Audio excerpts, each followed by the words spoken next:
आदाब नमस्कार, मैं हूं मोहम्मद उज़ैर और आप देख रहे हैं उज़ैर की आवाज़। आज की इस खास रिपोर्ट में हम आपको बताएंगे कि कैसे दुनिया एक बार फिर उसी मोड़ पर खड़ी है, दिखाई दे रही है जहां ताकतवर मुल्क अपने फैसले से पूरी धरती को हिला रहे हैं। कई साल पहले जब डोनाल्ड ट्रंप राष्ट्रपति नहीं थे, तब वे खुलकर जॉर्ज डब्ल्यू बुश प्रशासन पर इराक युद्ध को लेकर हमला बोला करते थे। ट्रंप कहा करते थे कि इराक की जंग एक बड़ी भूल थी और एक झूठे बहाने पर लड़ी गई जंग थी, जिसने पूरे मध्य पूर्व को आग में झोंक दिया।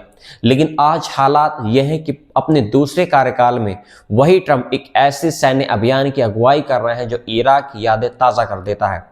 इस बार निशाना बना है वेनेजुएला और तर्क फिर वही राष्ट्रीय सुरक्षा का दिया गया है।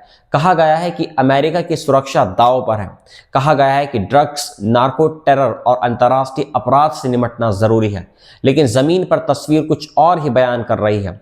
अमेरिका ने वेनेजुएला में सीधे दखल देकर राष्ट्रपति निकोलस मादुरो को हटाने की कार्रवाई की और इसे एक कानूनी कार्रवाई बताया, लेकिन दुनिया के कई जानकार इसे खुला सत्ता परिवर्तन और अंतर्राष्ट्रीय कानून की धज्जियां उड़ाना मान रहे हैं। इराक युद्ध की तरह यहाँ भी ये मान लिया गया है कि अगर किसी देश के नेता को हटा दिया जाए तो हालात अपने आप सुधर जाएंगे, लेकिन इतिहास बार बार बताता है कि ऐसा शायद ही कभी हुआ हो।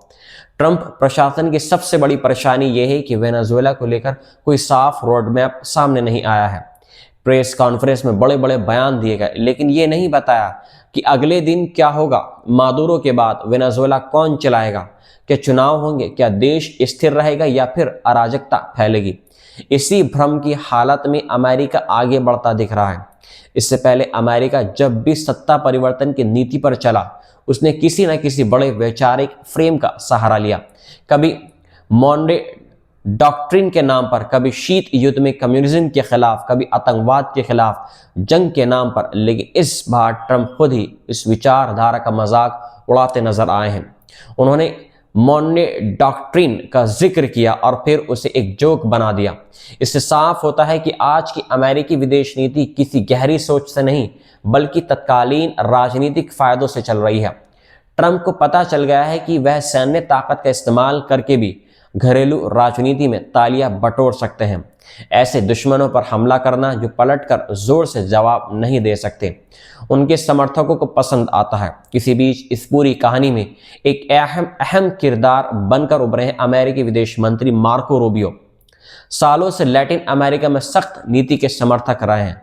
उनका सपना रहा है कि वेनेजुएला और क्यूबा जैसे देशों में वामपंथी सरकारों का अंत हो। ट्रंप प्रशासन के भीतर अलग अलग एजेंडों को जोड़कर उन्होंने वेनेजुएला को निशाना बनाया। तेल उद्योग खोलने की चाह, रक्षा मंत्रालय की आक्रामक सोच और माइग्रेशन का मुद्दा सब एक जगह आकर वेनेजुएला पर टूट पड़े। लेकिन इस कार्रवाई के बाद भी असली सवाल बना हुआ है, क्या ये जीत है? क्या एक नई मुसीबत की शुरुआत? अमेरिका अब उसी तंत्र से बात करने को मजबूर है जिसे वह खत्म करना चाहता था। मादुरो के बाद सत्ता किसके हाथ में जाएगी ये साफ नहीं है, और अगर देश अराजकता में जाता है तो इसकी जिम्मेदारी कौन लेगा? यही वह सवाल है जो इराक और लीबिया के बाद भी अनुत्तरित रह गया और आज फिर हमारे सामने खड़ा है। अब नजर डालते हैं उस जमीन पर जहां बमों की आवाज कम है लेकिन दर्द उतना ही गहरा है। दुनिया गजा की जंग देख रही है, लेकिन वेस्ट बैंक में एक खामोश युद्ध चल रहा है।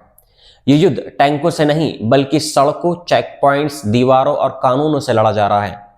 वेस्ट बैंक इजराइल और जॉर्डन के बीच बसी वह जमीन है जिसे फिलिस्तीनी अपने भविष्य के मुल्क की बुनियाद मानते हैं। लेकिन आज ये इलाका छोटे छोटे टुकड़ों में बंट चुका है।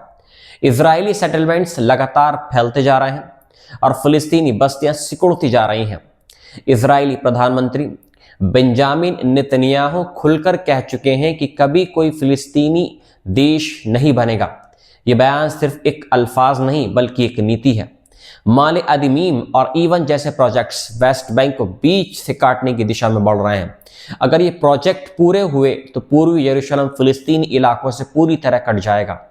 यरूशलेम फिलिस्तीनियों के लिए सिर्फ एक शहर नहीं, बल्कि एक पहचान है। लेकिन ज़मीन पर हालात उनके खिलाफ जाते दिख रहे हैं। संयुक्त राष्ट्र की अदालत ने कहा कि कब्जा और सेटलमेंट गैर कानूनी है, लेकिन ज़मीन पर बुलडोज़र चलते रहे। बेदुइन समुदायों को हटाया जा रहा है, रास्ते बंद हो रहे हैं, बच्चे स्कूल नहीं पहुंच पा रहे हैं, किसान अपनी ही ज़मीन तक नहीं जा पा रहे हैं। एक ही इलाके में दो कानून लागू हैं, फिलिस्तीनियों पर सैन्य कानून और सेटलर्स पर सिविल कानून। पानी भी बराबर नहीं बांटता। सेटलर्स सैकड़ों लीटर पानी रोज इस्तेमाल करते हैं, जबकि कई फिलिस्तीनी परिवार WHO की तय न्यूनतम ज़रूरत से भी कम पानी में गुजारा करते हैं। 7 अक्टूबर 2023 के बाद हालात और सख्त हो गए। चेक पॉइंट्स बढ़े, रास्ते बंद हो गए, शरणार्थी कैंपों में छापे पड़े, मौतों की संख्या तेजी से और बढ़ गई।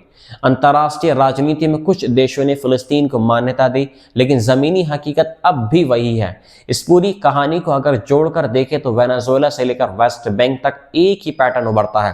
ताकतवर देश तत्कालीन फायदों के लिए दखल करते हैं, बिना ये सोचे कि अगले दिन क्या होगा। जब विचारधारा मजाक बन जाए और ताकत आदत, तब दुनिया अस्थिर हो जाती है। आज जब जलवायु संकट, गरीबी और युद्ध एक साथ दुनिया को दबा रहे हैं, तब एक ऐसी महाशक्ति जिसका ट्रिगर फिंगर तेज हो और रणनीतिक धुंधली हो, पूरी दुनिया के लिए खतरे की घंटी है। सवाल ये नहीं कि अगला निशाना कौन होगा, सवाल यह है कि क्या दुनिया इतिहास से कुछ सीखेगी या फिर वही गलती दोहराती जा रही है। और यही वह सवाल है जिसके जवाब पर आने वाली पीढ़ियों का भविष्य टिका हुआ है। आदाब, नमस्कार, मैं हूं मोहम्मद उज़ैर और आप देख रहे हैं उज़ैर की आवाज़।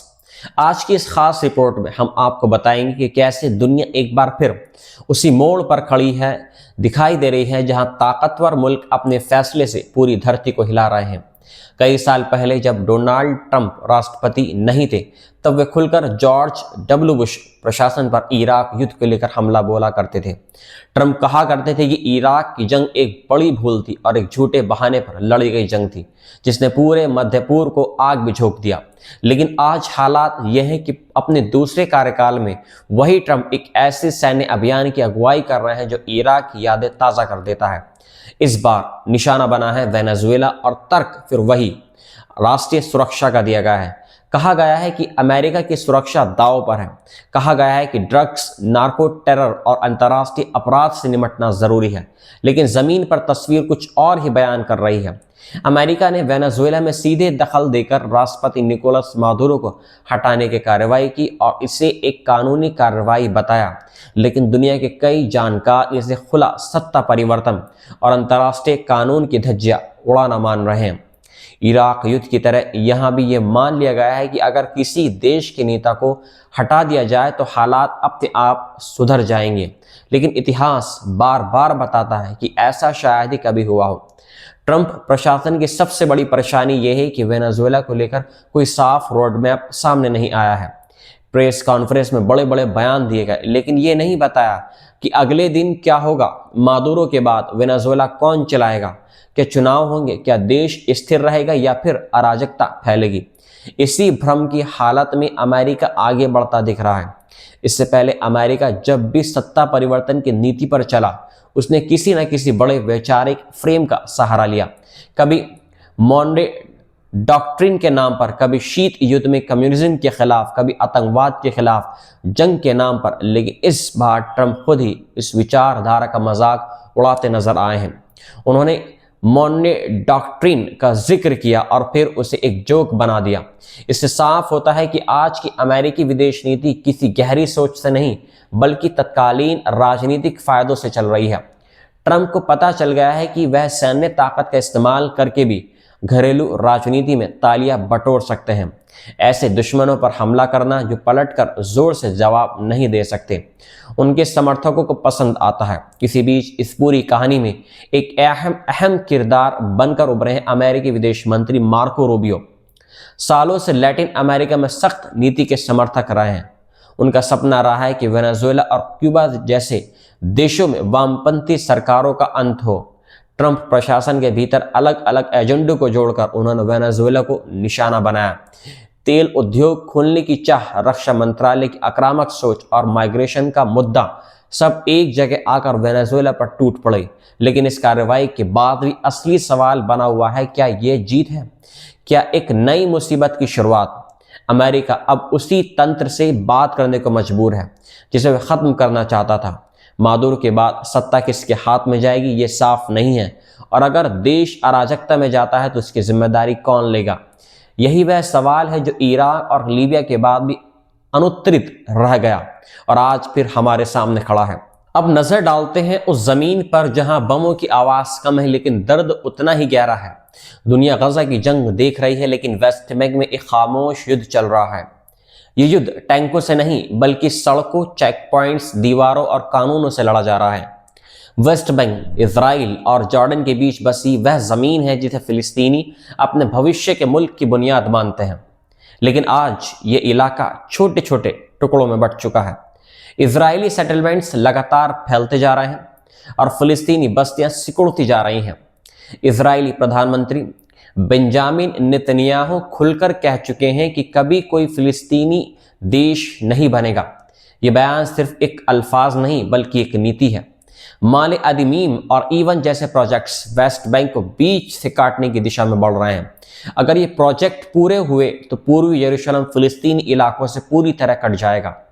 यरूशलेम फिलिस्तीनियों के लिए सिर्फ एक शहर नहीं बल्कि एक पहचान है, लेकिन ज़मीन पर हालात उनके खिलाफ जाते दिख रहे हैं।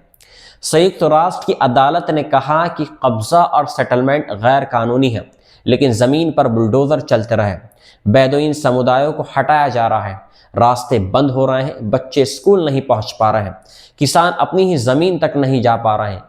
एक ही इलाके में दो कानून लागू हैं, फिलिस्तीनियों पर सैन्य कानून और सेटलर्स पर सिविल कानून। पानी भी बराबर नहीं बांटता। सेटलर्स सैकड़ों लीटर पानी रोज इस्तेमाल करते हैं, जबकि कई फिलिस्तीनी परिवार WHO की तय न्यूनतम ज़रूरत से भी कम पानी में गुजारा करते हैं। 7 अक्टूबर 2023 के बाद हालात और सख्त हो गए। चेक पॉइंट्स बढ़े, रास्ते बंद हो गए, शरणार्थी कैंपों में छापे पड़े, मौतों की संख्या तेजी से और बढ़ गई।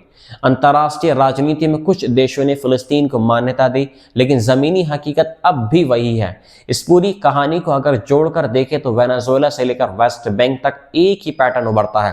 ताकतवर देश तत्कालीन फायदों के लिए दखल करते हैं, बिना ये सोचे कि अगले दिन क्या होगा। जब विचारधारा मजाक बन जाए और ताकत आदत, तब दुनिया अस्थिर हो जाती है। आज जब जलवायु संकट, गरीबी और युद्ध एक साथ दुनिया को दबा रहे हैं, तब एक ऐसी महाशक्ति जिसका ट्रिगर फिंगर तेज हो और रणनीतिक धुंधली हो, पूरी दुनिया के लिए खतरे की घंटी है।